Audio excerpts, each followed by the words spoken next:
नमस्कार दोस्तों, मैं ओम्या हिंदी कहानी की तरफ से आपका स्वागत करती हूँ एक नई कहानी के साथ। ये पेड़ तो काफ़ी मजबूत है, इसकी लकड़ियाँ भी काफ़ी मजबूत होनी। इस पेड़ को काटता हूँ। मनुष्य मुझे मत काटो, पेड़ जब बोलता है। क्या मिलेगा? चाहो तो मैं तुम्हें मालामाल कर सकता हूँ। एक बोलने वाला पेड़, मैं तुम्हें क्यों नहीं काटूं? तुम मुझे माला माल करोगे, परंतु कैसे देखो? अगर तुम मुझे काट दोगे तो मैं तुम्हें कुछ भी नहीं दे सकता। अगर तुम मुझे छोड़ दोगे तो मैं तुम्हें बहुत सारा खजाना दूंगा। क्या खजाना? हाँ, मुझे चाहिए खजाना। मुझे खजाना दे दो, मुझे दे दो खजाना। मैं जानता था तुम सही फैसला करोगे। खजाना बस मेरे बिल्कुल नीचे गड़ा है, जरा सी मिट्टी हटाकर तुम्हें वो खजाना मिल जाएगा। अच्छा, मुझे खजाना मिलेगा तो मैं माला माल हो जाऊंगा। मैं अभी तुम्हारे नीचे से वो खजाना निकाल लेता हूँ। हाँ, वो आदमी जैसे ही खजाना निकालने के लिए नीचे देखता है, पैर से उसे अपनी शाखा में बांध देता है और उसको अपने ऊपर लटका देता है। वो व्यक्ति बोलता है, छोड़ो मुझे, छोड़ो छोड़ो, बाहर निकालो मुझे, छोड़ो। तुम एक लालची आदमी हो, तुम्हें अब मैं जिंदगी भर ऐसे ही लटका कर रखूंगा। जंगल में उस पेड़ का आतंक फैला हुआ था। वही राजमहल में महाराज बहुत ज्यादा परेशान थे। वो अपने दोनों सुपुत्र में से किसी एक को राजकुमार बनाना चाहते थे, परंतु वो समझ नहीं पा रहे थे आखिर राजकुमार किसको बनाया जाए। हम तो बहुत चिंतित हैं, हमें समझ नहीं आ रहा कि आखिर इन दोनों में से पूरे राज का भार किस राजकुमार को दिया जाए। किसको चुने? परंतु राजकुमार को तो कोई एक ही बन सकता है, परंतु उन दोनों में से अब वो राजकुमार कौन होगा हमें समझ नहीं आ रहा। महाराज, दोनों राजकुमार तो बहुत होशियार हैं। आप चिंता मुक्त होकर किसी में से एक राजकुमार को चुन लीजिए। मंत्री जी की ये बात महाराज सुन रहे थे। उन्होंने बोला, मंत्री ऐसा नहीं, हम पहले देखना चाहते हैं कि दोनों राजकुमारों में से राजा बनने योग्य कौन ज्यादा लायक है। परंतु महाराज, आपको ये पता कैसे चलेगा कि दोनों राजकुमार से कौन राजा बन सकता है?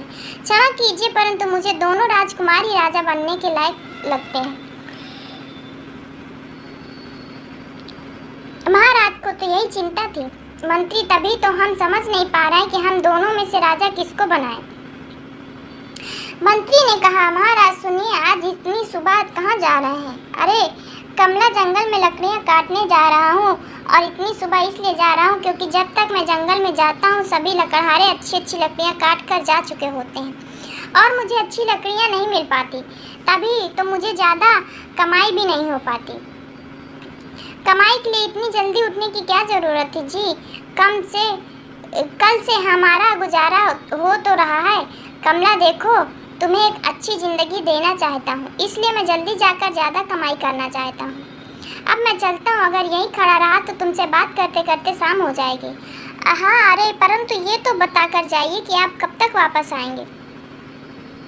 मैं बस 1 घंटे में वापस आ जाऊँगा, फिर तुम्हें जितनी बातें करनी उतनी बातें कर लेना। अच्छा ठीक है, अगर आप 1 घंटे में वापस नहीं आए तो आपको ढूंढने के लिए जंगल में आ जाऊँगी। ठीक है बाबा, आ जाना मुझे ढूंढने, जंगल में भी आ जाना। लकड़हारा सुबह सुबह जंगल में लकड़ियाँ काटने के लिए निकल जाता है। जंगल पहुंचकर वो हर तरफ पेड़ देख रहा था, तभी लकड़ी मजबूत और अच्छी हो। एक तो जंगल में अच्छा पेड़ मिलना बहुत मुश्किल है। बड़ी मुश्किल में से एक पेड़ नजर आया जो किसी लकड़हारे की नज़र से बचा हुआ था। आज भी मुझे कोई अच्छा पेड़ ढूंढना होगा ताकि मेरी अच्छी कमाई हो सके। लकड़हारा एक मजबूत और अच्छा पेड़ ढूंढ रहा था, तभी उसकी नज़र एक पुराने पेड़ पर पड़ती है जिसने एक आदमी को अभी तक लटकाया हुआ था। अरे बाप रे, ये आदमी ऐसे कैसे पेड़ के साथ लटक गया? ये तो बेहोश हो चुका है और इस पेड़ ने इसको जकड़ लिया। खैर, मैं इस पेड़ को ही काट देता हूँ। जब ये पेड़ कट जाएगा तो आदमी भी नीचे आ जाएगा। मैं उसे उसके घर तक छोड़ दूँगा। तब वो आदमी उस पेड़ को काटने की कोशिश करता, परंतु उसी समय पेड़ जाग जाता है और कहने लगता, देखो मनुष्य, मुझे मत काटो। चाहो तो मैं तुम्हें उसके बदले बहुत सारा धन दे सकता हूँ। हाँ, क्या तुम एक बोलने वाले पेड़ हो? परंतु मुझे धन कैसे दोगे? और तुमने इस आदमी के ऊपर ऐसे क्यों लटका रखा है? तुम बस आम खाओ, गुठलियाँ मत गिनो। अगर तुम धनवान होना चाहते हो तो मुझे बताओ। पेड़ बोल रहा था।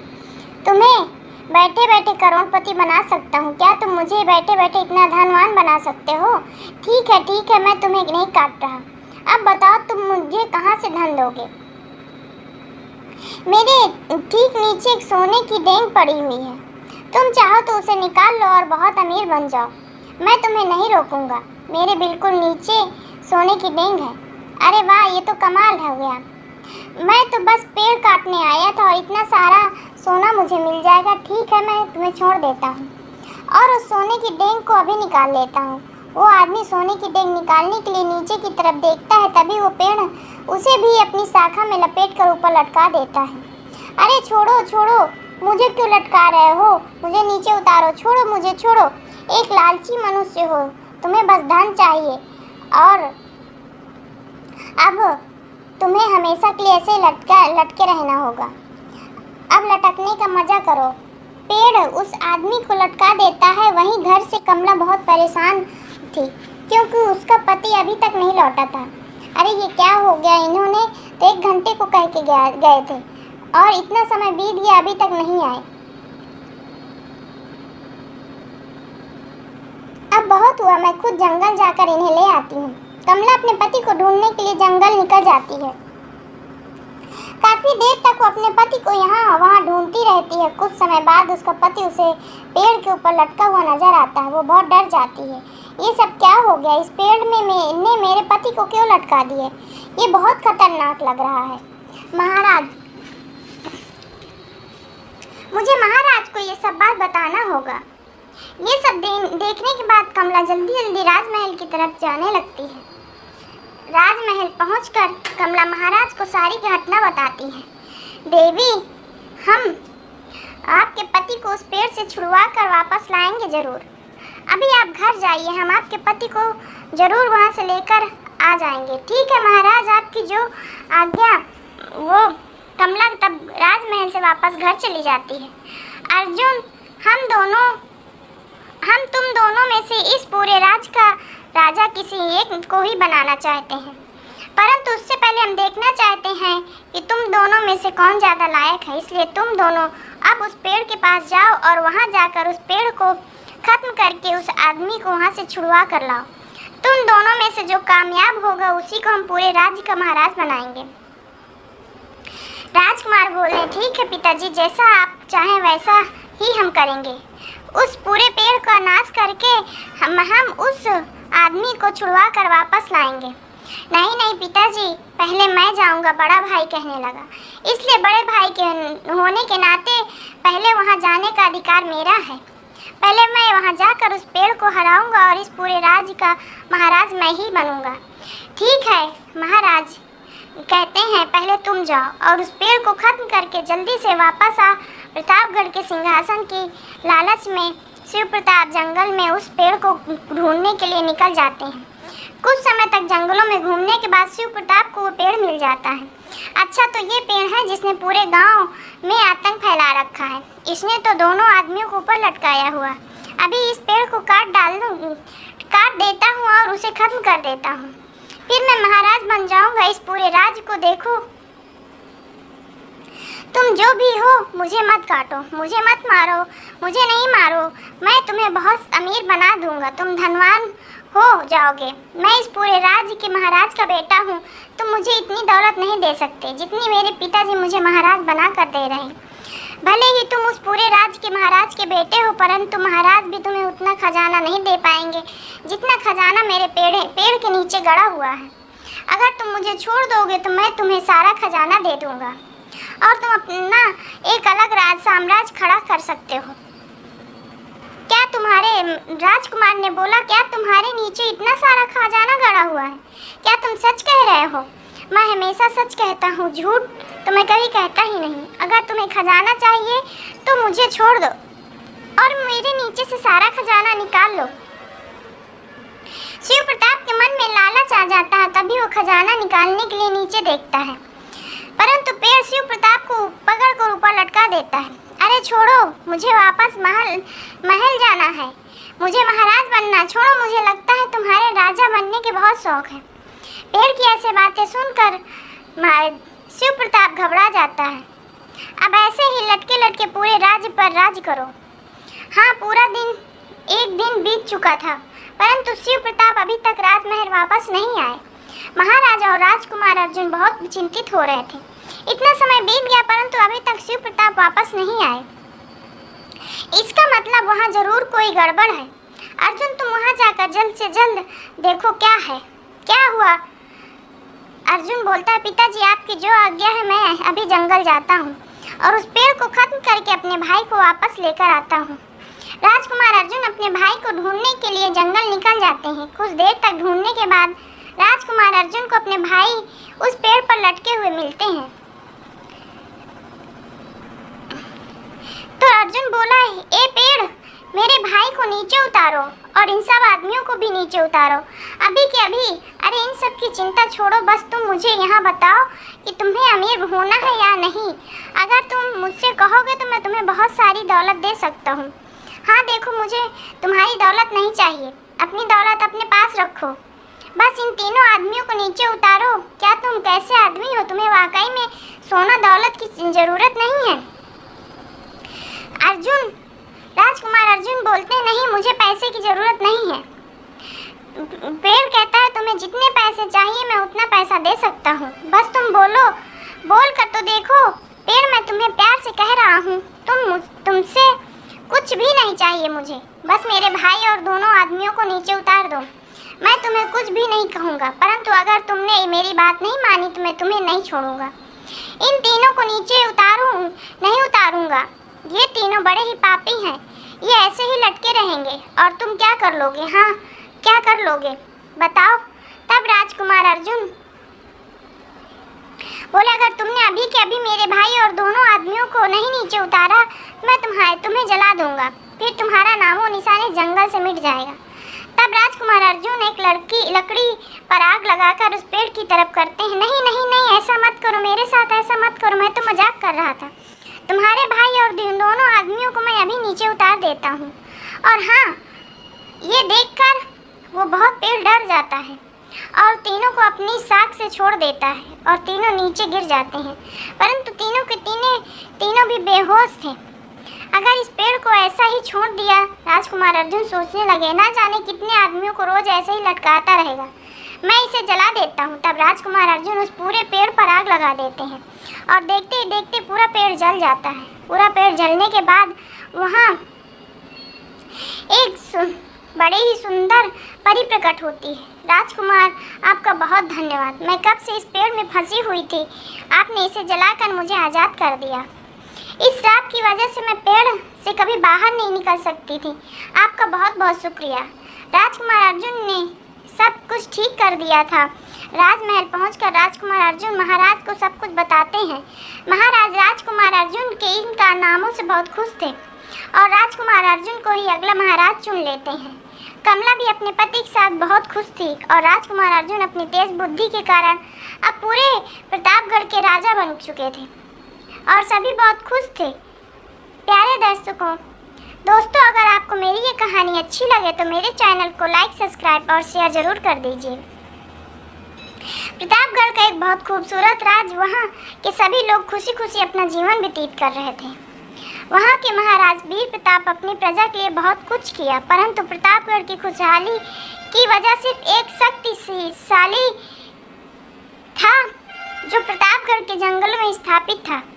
उस शक्तिशाली की वजह से प्रतापगढ़ खूबसूरती बढ़ती जा रही थी और वो हमेशा खुशियाँ रहती थी। मनोहर, जानते हो, जब तक वो शक्तिशिला हमारे इस राज्य में स्थापित है, हमारे राज्य में कुछ भी बुरा नहीं हो सकता। आपने ठीक कहा महाराज, वो शक्तिशिला ही हमारे इस पूरे राज्य की खुशहाली और खूबसूरती का कारण है। अगर वो ना हो तो हमारे राज्य में जरा भी खुशियाँ ना हो और खूबसूरती बाकी ना रहे। ऐसा मत कहो मनोहर, हमने उस शक्तिशिला के पास अपने 2 सैनिक लगा दिए हैं जो दिन रात उसकी सुरक्षा के लिए वहां खड़े रहते हैं। जी महाराज, आपने ठीक कहा, उस शक्तिशिला की सुरक्षा हमारा फर्ज है क्योंकि वो हमारे पूर्वजों की निशानी है। बरसों से वो हमारे जंगल के राज्य में स्थापित है, तभी तो हमारा राज परवान चल रहा है। हाँ मनोहर, उम्मीद है कि शक्तिशिला हमारे इसी तरह हमारे जंगल में स्थापित रहे। अरे और सुनो जी, कहाँ जा रहे हो? अरे भगवान, मैं तुम्हें पता नहीं कि इस रोज सुबह कहाँ जाता हूँ। अरे बाबा, मछलियाँ पकड़ने जा रहा हूँ, मछलियाँ पकड़ कर लाऊंगा, उन्हें बाजार में बेचूंगा, तभी ना हमारा घर चलेगा।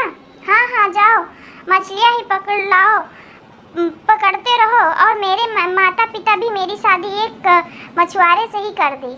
मेरे नसीब तो फूट ही गए, अब तुम्हारे नसीब फूट गए, परंतु ये याद रखना, तुम्हें अब मेरे चचेरे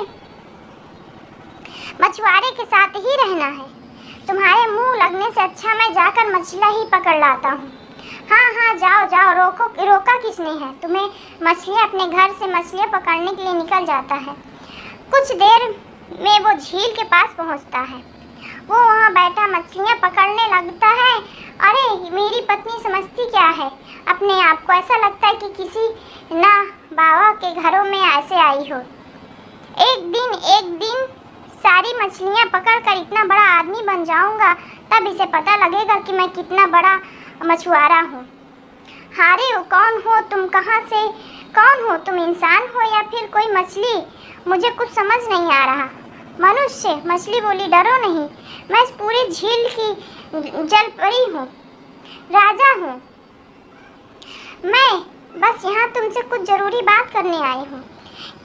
मुझे क्या बात करोगे? मैं तुम्हारे किसी बात का जवाब नहीं दूंगा।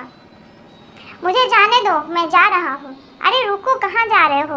अगर तुमने मेरी बात सुन ली तो और बात सुनकर मेरे सवालों का जवाब दे दिया तो मैं तुम्हें माला माल कर दूंगा।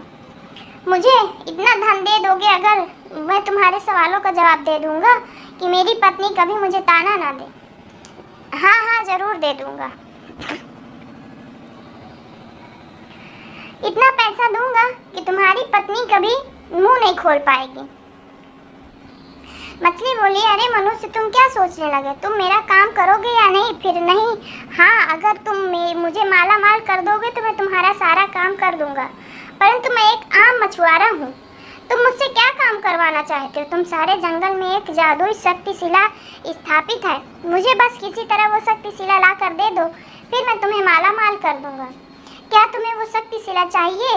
नहीं बाबा नहीं, मैं तुम्हें वो शक्तिशिला नहीं दूंगा। उस शक्तिशिला की वजह से हमारे पूरे राज्य की खूबसूरती और खुशहाली रहती है, तो तुम मुझे वो शक्तिशिला ला कर नहीं दोगे तो मैं तुम्हें धन नहीं दूंगा, और तुम्हारी पत्नी हमेशा तुमको सुनाती रहेगी। अरे तुम्हें कैसे पता कि मेरी पत्नी मुझे दिन रात बातें सुनाती रहती है? मनुष्य, मुझे सब पता है, मैं किसी का भी दिमाग पढ़ सकता हूँ। तुम बस मेरा काम कर दो, फिर मैं तुम्हें बहुत सारा धन दे दूंगा और तुम्हें तुम्हारी पत्नी की बातें नहीं सुननी पड़ेगी। मुझे कल तक तुम वो शिला ला कर दे दो, मैं तुम्हारा यही इंतजार करूंगा। ये कह तो ठीक रहे हो, अगर मैंने इसे शक्तिशिला ला कर दे दिया तो मेरे पास बहुत सारा धन होगा और मेरी पत्नी फिर मुझे ताने नहीं दे सकेगी। वैसे भी शक्तिशिला कौन सा इस राज से दूर जा रहा है, वो तो हमेशा इस झील के अंदर ही रहेगा और मैं माला माल भी हो जाऊंगा। बस आज रात जाकर ही मैं वो शक्तिशिला ले आता हूँ और वो मछुआरा जाता है बिना मछली के पकड़े, अपने घर वापस चला जाता है और घर जाकर वो बस रात होने का इंतजार करने लगता है। बस आज किसी तरह से शक्तिशिला चुरा कर उसके बाद मैं धनवान हो जाऊंगा, फिर मेरे घर में मेरी इज्जत होगी, साथ में पूरे गांव वाले भी मुझे बहुत इज्जत देंगे। हाँ, कुछ ही समय में रात हो जाती है। वो मछुआरा धीरे धीरे अपने घर से निकलकर जंगल की तरफ बढ़ने लगता है। वो मछुआरा धीरे धीरे जंगल की तरफ पहुंचा। आखिरकार वो जंगल में उस शक्तिशिला के पास पहुंच जाता है। अरे मिल गया मुझे ये शक्तिशिला, अब कल सुबह मैं इसे जलराज को दे दूंगा और वो मुझे धनवान बना देंगे। राजा के दोनों सिपाही सो रहे थे, तभी वो मछुआरा उस शक्तिशिला को उठाता है और वहाँ से निकल जाता है। मछुआरा शक्तिशिला को लाकर अपने घर में छिपा देता है। सुबह होते ही वो मछुआरा शक्तिशिला को अपने साथ लेकर उस झील के पास पहुँच जाता है। वहाँ जलराज आने वाला था। अरे वाह, तुम आ गए। देखो, जैसा तुमने कहा था, तुम्हारे लिए जंगल का वो स्थापित शिला ले आया हूँ। ये देखो, ये वही शक्ति शिला। अरे वाह, मैं तुम्हें एक बीवी से बातें सुनने वाला निकम्मा आदमी समझता था, परंतु तुम तो बड़ी काम की चीज़ निकले। तुम तो वाकई में शक्ति शिला ले आए। हाँ हाँ, अब ज़्यादा बातें ना करो और मुझे ये शक्ति शिला ले लो और मुझे धनवान बना दो। हाँ लाओ, ये शक्ति शिला मुझे दे दो और तुम्हें उसके बदले में जितना धन चाहिए होगा मैं वो तुम्हें दे दूंगा। मछुआरा वो शक्ति शिला जलराज को दे देता है और उसके बदले में जलराज मछुआरे को बहुत सारा धन दे देता है। मछुआरा वो धन लेकर अपने घर की तरफ चला जाता है और वही जलराज जेल के अंदर उस शक्ति शिले को स्थापित कर देता है। अब इस शक्ति शिले की शक्ति से हमारी पूरी झील एकदम पवित्र हो जाएगी, एकदम शुद्ध और सुंदर हो जाएगी। शक्ति अब जंगल से हट चुका था, बस इसी कारण पूरे राज की खूबसूरती अब वापस खत्म होने लगी। हर तरफ बस अंधेरा ही अंधेरा छाने लगा। अरे भाई, ये क्या हो गया हमारे राज्य को? ये क्या हो गया? सब कुछ काला काला कैसे हो गया? अरे हमारे तो पूरे राज्य के रंग ही उड़ने लगे। कोई जरूर अनहोनी होने वाली है। ये सब क्या हो रहा है? अचानक से पूरे राज्य के रंग एकदम फीके पड़ गए और हर तरफ बस अंधेरा ही अंधेरा नजर आ रहा था। पिताजी, मुझे लगता है जरूर किसी ने उस शक्ति शिले को वहाँ से हटाया होगा, तभी पूरे राज्य में ये सब कुछ हो रहा है। चलो अर्जुन, अभी चलकर वहाँ देखते हैं आखिर क्या हुआ। उस शक्ति शिले को छूकर भी कैसे कोई छू भी कैसे सकता है। महाराज वीर प्रताप और अर्जुन जंगल की तरफ जाते हैं और वहाँ जाकर वो शक्ति शिले को देखते हैं, परंतु वहाँ कोई भी शक्ति शिला नहीं था।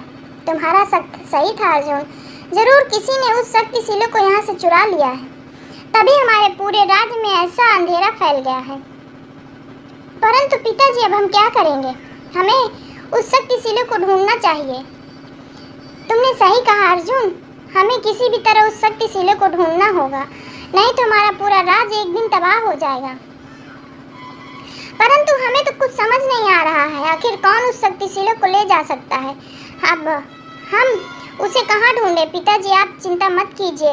महाराज बहुत दुखी थे, तब अर्जुन कहते हैं हम महल चलते हैं और महल चलकर सोचते हैं कि आखिर क्या करना है। उस शक्ति शिले को मैं ढूंढ कर ही रहूँगा पिताजी। महाराज वीर प्रताप और अर्जुन, शिव प्रताप और अर्जुन वापस महल की तरफ चल जाते हैं।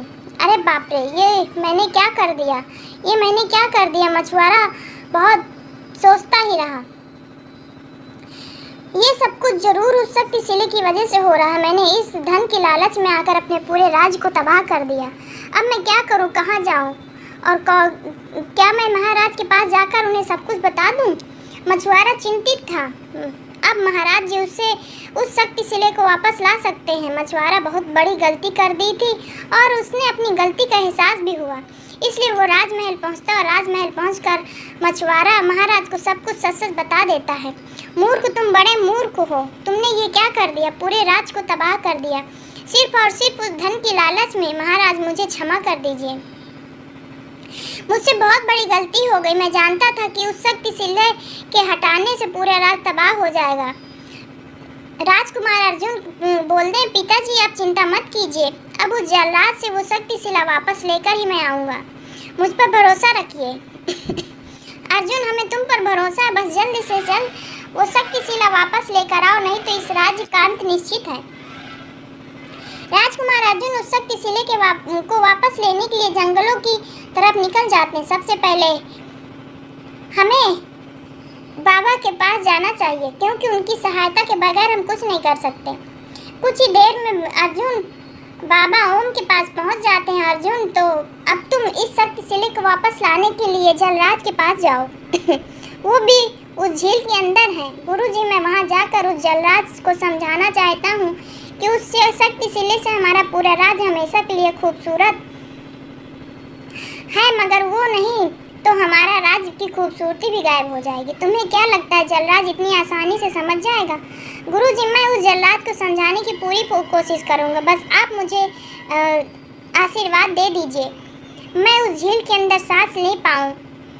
ठीक है पुत्र, अगर तुम ऐसा चाहते हो तो मैं ऐसा ही आशीर्वाद देता हूँ, तुम उस झील के अंदर सांस ले पाओगे। बाबा ओम से वरदान पाकर वो राजकुमार अर्जुन वहाँ से निकल जाते हैं और जल्द से जल्द उस झील के पास पहुंचते हैं। पूरे राज में अब वो झील ही थी जो अब खूबसूरत नजर आ रही थी। बाकी पूरा राज्य काल के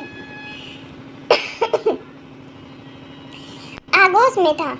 वो शक्तिशिला अभी भी इस झील के अंदर ही है, तभी ये झील अभी तक खूबसूरत है। बाकी पूरा राज काला पड़ गया। राजकुमार अर्जुन उस झील में छलांग लगा देते हैं और पानी के अंदर जाकर जलराज को हर जगह ढूंढने लगते हैं। काफी देर तक जल में तैरने के बाद राजकुमार अर्जुन को जलराज मिल जाते हैं। अरे आओ राजकुमार अर्जुन, तुम तो महावीर प्रताप के पुत्र हो। हाँ जलराज, मैं महावीर प्रताप का पुत्र हूँ, अर्जुन हूँ, और उनका पैगाम लेकर आपके पास आया हूँ। हाँ तो बताओ, आखिर महाराज वीर प्रताप ने मेरे लिए क्या पैगाम भेजा है? जलराज, तुमने शक्तिशिला को इस झील में स्थापित कर दिया, जिसकी वजह से हमारा पूरा राज काल के गोश में है और उसकी खूबसूरती जा चुका है। अगर जल्द से जल्द ये शक्तिशिला जंगल में स्थापित नहीं हुआ तो हमारा पूरा राज्य तबाह हो जाएगा। अच्छा, तो अब तुम सब मुझको समझाने आए हो? उस शक्तिशिला के बगैर तुम्हारा राज कुछ भी नहीं है। तो तुमने कभी ये क्यों नहीं सोचा कि उस शक्तिशिला के बगैर हमारी झील भी कुछ नहीं थी? हजारों सालों से ये शक्तिशिला हमारी झील में बहुत दूर तुम्हारे जंगल में स्थापित है। उसकी वजह से शक्तिशिला का जादू हमारी झील पर नहीं चलता था और हमारी झील का पानी हमेशा जहरीला होता जाता है। ना जाने हमारे कितने वंश इसी वजह से खत्म हो गए। अब तुम सबको पता चलेगा कि जब शक्तिशिला के बगैर तुम्हारा पूरा राज तबाह हो जाएगा और तुम्हारे वंशज भी हमारे वंशज की तरह खत्म हो जाएंगे। जलराज, ऐसा मत कहिए। राजकुमार अर्जुन ने बहुत समझाया। तुम बुरे नहीं हो और हमेशा तुम सत्य का साथ देते हो, और हमें ये बात आज तक पता ही नहीं थी कि शक्तिशिला की जादुई शक्ति उस झील तक नहीं पहुंचती। तुम झूठ मत कहो, तुम सब जानते थे जलराज। नहीं जलराज, हम कुछ नहीं जानते थे। अगर हम जानते तो शक्तिशिला को झील और जंगल के आसपास ही स्थापित करते, परंतु अब मैं सब कुछ जान गया हूँ। मैं बाहर जाकर इस शक्तिशिला को जंगल और झील के बीच में स्थापित करूँगा। क्या तुम वाकई में ऐसा करोगे? तुम झूठ तो नहीं बोल रहे हो? नहीं जलराज, मैं झूठ नहीं बोल रहा हूँ। मैं हमेशा सत्य का साथ देता हूँ, वैसा ही हमेशा करता हूँ। मैं सत्य में ही इस शक्तिशिला को झील और जंगल के बीच में स्थापित करूँगा, जिससे झील भी हमेशा खूबसूरत रहेगी और हमारा पूरा राज्य भी बहुत ही खूबसूरती के साथ रहेगा। मैं तो हमेशा से यही चाहता था कि ये झील भी हमेशा ठीक रहे और तुम्हारा राज भी। तुम सही कह रहे हो। शक्तिशिला को ले जाकर झील और जंगल के बीच स्थापित कर दो, फिर सब कुछ ठीक हो जाएगा। अर्जुन, मुझे तुम पर भरोसा है। राजकुमार अर्जुन जलराज से वो शक्तिशिला ले लेते हैं और उस शक्तिशिला को उसे झील से बाहर लेकर आते हैं। राजकुमार अर्जुन अब उस शक्तिशिला को जंगल और झील के बीच में स्थापित कर देते हैं, जिसकी जादुई शक्तियों से पूरे झील और राज्य अब एकदम ठीक हो चुके थे। दोबारा से हर तरफ खुशियां और रंग लौट आए थे। जलराज अब अपनी झील में बहुत खुश थे। महाराज वीर प्रताप भी राजकुमार अर्जुन के इस कारनामे से बहुत खुश थे। उस मछुआरे को अब कारावास में डाल दिया गया, क्योंकि वो एक लालची आदमी था। पूरे राज में हर जगह खुशियां ही खुशियां थी। वो शक्तिशिला भी अब सही जगह स्थापित था। बहुत समय पहले की बात है। प्रताप नाम का एक गांव था, जहां एक राजा राज करता था। राजा अर्जुन सिंह अपने प्रजा के लिए बहुत कुछ किया करते थे, फिर भी प्रजा उनसे खुश ना थी। मंत्री, आखिर ये सब क्या है? हमारी अपनी प्रजा हमसे कितनी नफरत करती है। हम इनको कितना प्यार करते हैं, स्नेह करते हैं, ये तुम तो जानते हो ही। और हम इन सब के लिए कितना कुछ करते हैं, परंतु हमारी प्रजा हमसे नाखुश क्यों होती है? महाराज, ये सब तो बेवकूफ़ हैं लोग हैं और गरीब भी हैं। इन्हें आपकी महानता का एहसास नहीं है। आप इन सब पर ध्यान मत दीजिए। तुम गलत कह रहे हो मंत्री। ये हमारी प्रजा है और अवश्य हमें इन पर ध्यान देना चाहिए, परंतु हमारे इतना कुछ करने के बावजूद ये सभी हम के सब महल के बाहर आकर हमारे विरोध में खड़े हो जाते हैं। महाराज, आप चिंता मत कीजिए, मैं अभी जाकर इन सभी को शांत करता हूँ। आप अपने कक्ष में जाकर आराम कीजिए। महाराज मंत्री बहुत शातिर था। राजा अर्जुन प्रजा की मदद करने के लिए जो कुछ भी उसे देते वो सीधा अपने घर ले जाता था और अपनी पत्नी को दे दिया करता था। मंत्री ने सभी लोगों में ये बात फैला दी थी कि राजा बहुत दुष्ट है, वो सिर्फ अपने बारे में सोचता और प्रजा के बारे में नहीं। इसलिए प्रजा राजा अर्जुन से नाराज रहती थी। भगवान ये देखो आज मैं तुम्हारे लिए राजमहल से क्या लेकर आया हूँ। अरे हाँ दिखाओ आज मेरे लिए क्या लेकर आए हो। ये सब कपड़े ही लाए हैं, कोई धन कोई सोना सिक्का नहीं लाए हैं ना। भगवान महाराज ने बस आज गरीबों में बांटने के लिए बनारसी साड़ियाँ ही दी थी जो राजकुमारी की हैं, तो गरीबों में बांटने की जगह अपने घर ले आया। फिर तो ये साड़ियाँ बहुत अच्छी होंगी, लाओ ये सब रख लेती हूँ। मेरे पति बहुत अच्छे हो, ऐसे ही महाराज की दी हुई चीज़ें यहाँ ले आया करो। हाँ भाग्यवान, मैं ऐसा ही करता हूँ। महाराज तो बेवकूफ़ बनाता रहता हूँ, वो समझते हैं कि सारा सामान प्रजा में बांटा जा चुका है, परंतु वो सब मैं अपने घर ले आता हूँ। बस मुझे चिंता की कहीं महाराज को कभी मुझ पर शक न हो जाए। नहीं, ऐसा नहीं होगा। महाराज को शक कैसे होगा, आप सकुशल मंगल ही रहिएगा। तुमने सही कहा भगवान, बस जब तक महाराज हमसे प्रसन्न है हमें लाभ उठाते रहना चाहिए। इन सब बातों से अनजान राजा अर्जुन एक पेड़ के नीचे बैठे थे। वो कितना सुकून है यहाँ रहने का आनंद ही अलग है। अरे ये क्या मोर कौवे, ये तुम्हारी हरकतें है, तुम्हारी हिम्मत कैसी हुई हमारे साथ ऐसा करने का। बुढ़िया जा रही थी, कोने कोने उसकी बैलगाड़ी टूट गई। बुढ़िया रोने लग गई। अब वो क्या करे। राजा तुम मेरे साथ चलो, उस बुढ़िया की मदद करो। अरे वाह, बोलने वाला कौवा, ऐसा कौवा तो मैंने पहली बार देखा है।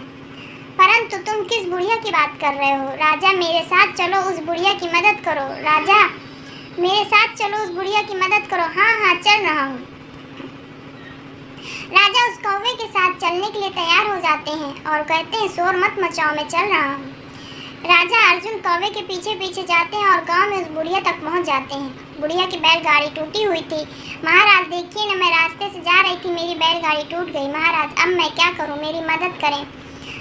ओह ये तो बहुत ही बुरा हुआ, परंतु आप चिंता मत कीजिए, मैं अभी राजमहल पहुंचते ही वहां जाकर हम अपने सैनिकों से कहेंगे, वो आपको नई बैलगाड़ी दे देंगे। क्या महाराज, सच में आपका बहुत धन्यवाद। महाराज की जय हो, महाराज की जय हो। ये देखकर कौवा वहाँ से उड़ जाता है और राजा अर्जुन राजमहल वापस पहुंच जाते हैं। राजा अर्जुन सैनिकों को आदेश देते हैं और सैनिक उस बुढ़िया के पास जाकर उसे नई बैलगाड़ी दे देते हैं। ना जाने क्यों आज मन बहुत खुश हो रहा है। जब हमने उस बुढ़िया की मदद की और सामने से उसने हमारी जय जयकार की तो हमें बहुत सुकून मिला। कम से कम हमारी प्रजा में कुछ लोग तो हमारी इज्जत करते हैं। भला उस बोलने वाले कौवे का जिसने हमें ये बात बुढ़िया की परेशानी को बताया है। अगले दिन राजा अर्जुन फिर से उसी पेड़ के नीचे बैठकर आराम कर रहे होते हैं, तभी वो कौवा दोबारा आता है। अरे तुम फिर आ गए। महाराज अर्जुन क्या हुआ। राजा मेरे साथ चलो, एक किसान की टांग टूटी है, वो खेती नहीं कर सकता। महाराज मेरे साथ चलो, उस किसान की मदद करनी है, उस किसान को राशन दे दो। क्या उस किसान के साथ ऐसा हुआ। चलो बोलने वाले कौवे, हम उस किसान के घर चलकर देखते हैं। तब राजा अर्जुन उस कौवे के पीछे पीछे चले जाते हैं और किसान के घर पहुंचते हैं। महाराज आपका शुक्र है, आपका बहुत बहुत धन्यवाद, आप मेरे घर आए। महाराज मैं बहुत परेशान हूँ, मेरे बच्चे मेरी बीवी बहुत भूखी है, हमारे पास खाने के लिए कुछ भी नहीं है। मेरी ये टांग टूट गई जिसकी वजह से मैं खेती नहीं कर पा रहा। महाराज कृपा करके हमारी मदद कीजिए। महाराज बोले रोना बंद करो, मैं अब चिंता ना करो, मैं तुम्हारी टांग टूट गई हमने देखा। अब हम अपनी राजमहल जाते हैं और वहाँ से तुम्हारे लिए बहुत सा राशन भिजवाते हैं। जब तक तुम्हारी टांग ठीक नहीं हो जाती हम राजमहल से तुम्हें पूरा परिवार के लिए राशन भिजवाते रहेंगे। चिंता मत करो। हाँ क्या महाराज, आपका बहुत बहुत धन्यवाद, आप बहुत अच्छे हैं। महाराज की जय, महाराज की जय। महाराज अर्जुन को फिर खुशी हुई। दोबारा महल पहुँचते सैनिकों से कहकर काफ़ी राशन उस गरीब के घर भिजवा देते हैं। राजा अर्जुन सबकी मदद करके बहुत खुश थे और वो कौवा रोज उन्हें परेशान लोगों के पास ले जाता और वो सबकी मदद करते। परंतु अब मंत्री बहुत गुस्से में था। क्योंकि महाराज उसे कुछ भी नहीं देते थे। क्या हुआ, आजकल तुम महल में कुछ लेकर नहीं आ रहे हो? उसकी पत्नी कहती, तुम्हारे महाराज क्या कंजूस हो गए हैं? ऐसी बात नहीं है भाग्यवान, महाराज बहुत ज़्यादा शातिर हो गए हैं। अब उन्हें किसी की मदद करनी है तो वो खुद जाकर उसकी मदद करते हैं। अब महाराज मुझे कुछ भी नहीं देते, मैं घर कैसे लाऊं? परंतु तुम अब क्या करोगे? कुछ तो करो, कोई कीमती चीज़ तो महल से लेकर आओ। हाँ भाग्यवान, राजमहल में सबसे ज़्यादा कीमती चीज़ तो महाराज अर्जुन का वो मुकुट है। अगर किसी तरह मैं राजा का मुकुट चुरा लूँ तो हम रातों रात अमीर हो जाएंगे और ये रात छोड़कर हम कहीं दूर चले जाएंगे। वाह, सही कहा तुमने। वो कीमती मुकुट आज रात राजा के पास से चुरा कर ले आओ और मैं यह गांव छोड़ने की तैयारी करती हूँ। मंत्री और उसकी पत्नी वो मुकुट चुराने के चाहते थे, परंतु वो कौवा सब कुछ सुन रहा था। वो शुभचिंतक कौवा उड़ता हुआ महाराज अर्जुन के पास पहुंचा। क्या हुआ शुभचिंतक कौवे, आज फिर तुमने बहुत देर कर दी आने में। आज किसी की मदद करने नहीं जाना है क्या? राजा भेद खुला, उस भेद का भेद खुला। वो भेदी अब मुकुट चुराए, उस भेदी को जाके रोको, वो भेदी ये कार कर न पाए। क्या कौन भेदी, किसकी बात कर रहे हो? महाराज अर्जुन थोड़ा अचंभित हुए। और कौन मेरा मुकुट चुराने वाला है? राजा तुम्हारा मंत्री एक शातिर अपराधी है, चुरा लेगा वो तुम्हारा मुकुट। वो इकलौता पापी है। क्या हमारा मंत्री हमारे पीछे ये सब कुछ करता है और हमें मालूम भी नहीं? तुमने सच कहा है, ना वो मंत्री है ना राजा। और कौवा बात कर ही रहा था, तभी एक साधु बाबा वहाँ आते हैं और वहाँ आकर जादू से उस कौवे को एक राजकुमार बना देते हैं। बाबा जी, ये सब क्या हो रहा है? हमें कुछ समझ नहीं आ रहा है। पुत्र, ये एक राजकुमार है, इसने एक दफ़ा मेरी तपस्या भंग कर दी थी और मैंने क्रोध में इसे कौवा बना दिया था। परंतु मैंने इससे कहा था, जब तक ये सच्चे दिल से किसी राजा की मदद नहीं करेगा मैं इसे वापस इंसान नहीं बनाऊंगा। आज इसने तुम्हारी मदद की, इसलिए मैं इसे वापस राजकुमार बना दिया। राजा अर्जुन और कौवा बनकर जो देखा वो मैं आपको नहीं बता सकता। आपका मंत्री सभी प्रजा के अंदर आपकी बुराई करता और कहता है कि राजा उसे कुछ नहीं देता। वो राजा बहुत गुस्सैल है। क्या मेरा मंत्री ऐसा कहता है? राजा बहुत ही आश्चर्य से सोचते हैं, परंतु वो ऐसा क्यों कर रहा है? महाराज, क्योंकि आप जो भी सामान उसे प्रजा में बांटने के लिए देते वो सभी अपने घर ले जाता है और अपनी पत्नी को खुश कर देता है। आपका मंत्री बहुत शातिर है और आज रात वो आपका सोने का मुकुट चुराने का प्रयास करेगा। आप देख लीजिए, अच्छा हो तो वो मंत्री आज हमारा मुकुट चुराएगा। हम भी देखते हैं कि वो हमारा मुकुट आखिर कैसे चुराता है। रात हो जाती है, राजा अर्जुन अपने कक्ष में सोने का बहाना करते हैं। तभी वो मंत्री वहाँ आता है और वो मुकुट उठाकर वहाँ से जा रहा होता है कि राजा अर्जुन उसे रोकते हैं। रुक जाओ दुष्ट मंत्री, हम तुम्हारे बारे में सब कुछ जान चुके हैं।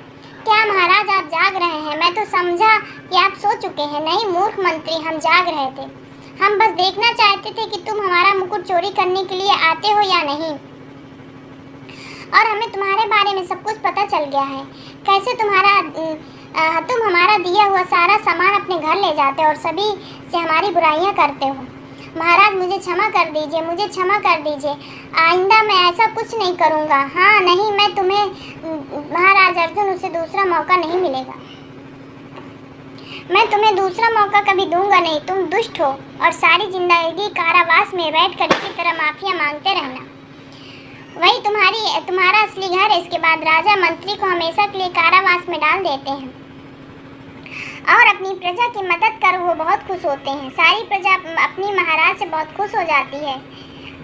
प्यारे दोस्तों, अगर आपको मेरी ये कहानी पसंद आए तो मेरे चैनल को लाइक, सब्सक्राइब और शेयर ज़रूर कर दीजिएगा। आप सभी का बहुत बहुत धन्यवाद।